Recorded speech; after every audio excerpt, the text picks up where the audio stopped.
Labadiena, sveiki visi. Esu Skirmantas Laužikas, ugniagesys gelbėtojas ir noriu Jums pristatyti savo parodą, kuri vyksta Kaune, Lietuvos kariuomenės uniformų muziejuje. Kviečiu užeiti.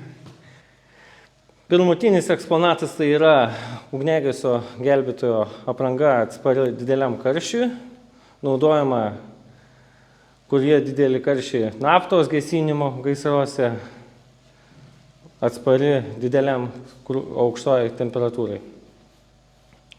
Sekanti yra kolonėlė vandens paėmimui, paskui yra skiriamieji ugniagesių ženklai, tai yra ugniagesys savanoris, ugniagesys gelbėtojas ir skirininkas. Paskui prieinam prie sekančios aprangos, kuri yra statutinių ugniagesių gelbėtojų, 93-6 metų naudota, o ši iki 2001 metų naudota uniforma. Čia yra paprastų ugniagesių, o ši čia yra karininkų uniforma. Tuo skiriasi, kad truputį skiriamieji ženklai.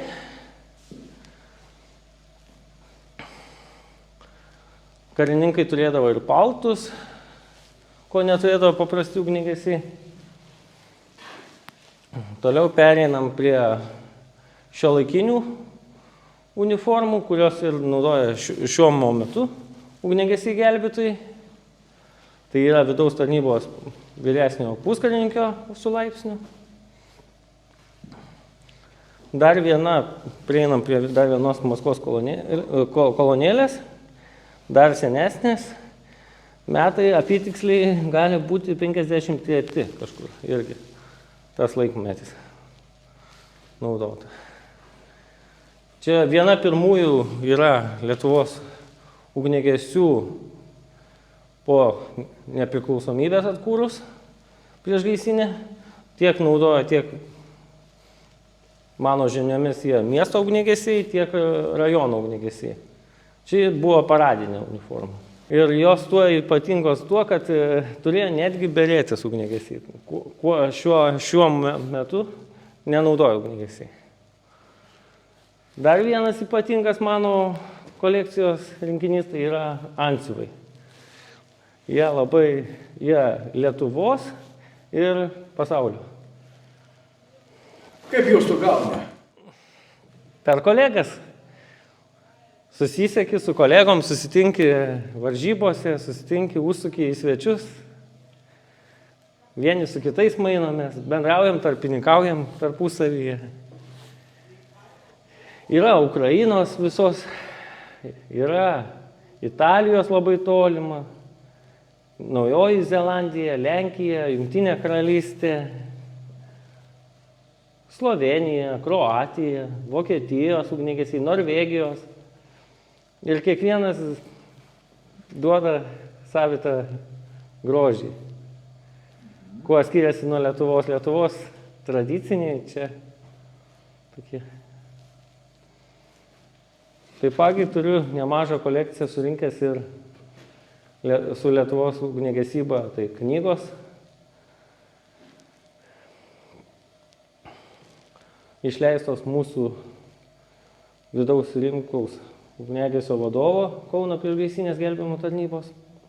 Turiu senų laikraščių kolekciją, kuri buvo labai senais laikais leidžiama Lietuvos ugniagesys, o šūkis išliko iki šių dienų: artimui pagalbų, Dievui garbė. Nesikeitė. Toliau prieinam prie kito eksponato, tai yra apranga skirta cheminiam likvidavimui. Ugniagesiai gelbėtojai eina į cheminius likvidavimus, kur jie užteršta zona, kur jie pavojinga. Sekanti apranga labai didelė nostalgija kelianti man, kaip įvykus atominio elektriniai sprogimui, tai yra Černobylio apranga, kur pirmieji naudoja ir Lietuvos ugniagesiai. Jis iš lino padaryta, atspari ir ugniai, viskam impregnuota.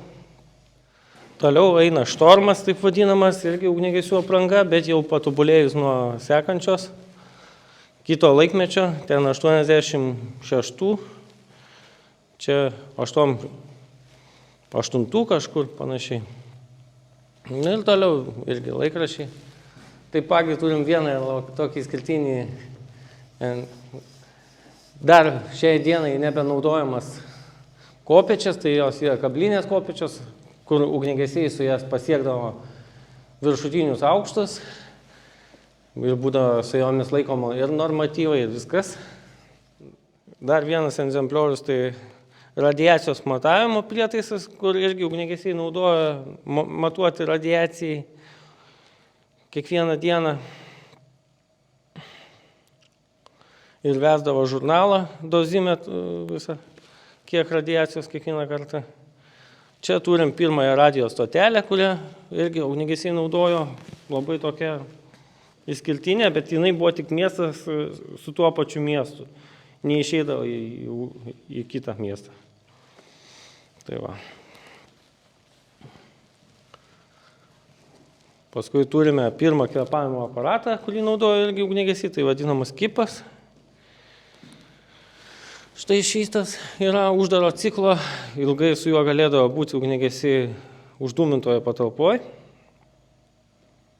Taip pat turime keletą švirkštų, skirstytuvą, rankovių suspaudėjus, jeigu keunos rankovės. Nu ir dar nuotraukos paimtos iš archyvų, kurios teko man pačiam surinkti.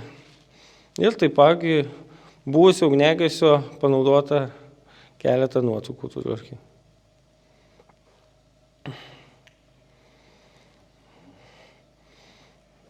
Laikmetis yra būtent ugniagesių rūmų, tai 1926 metai kažkur, 27-6. Ir seniau skaitydavosi ugniagesiai kam, tai jie Kauno miesto sargyba. Ateityje aš manau, kad dar pildysis, tikrai kolekcija didės, yra tikslas surinkti kuo daugiau, parodyti ir plačiai visuomeniai, ir jaunimui mūsų tarpe. Nu, manau, kad bus ateityje mano namuose muziejus. Danielius net, visur Danielius dalyvauna.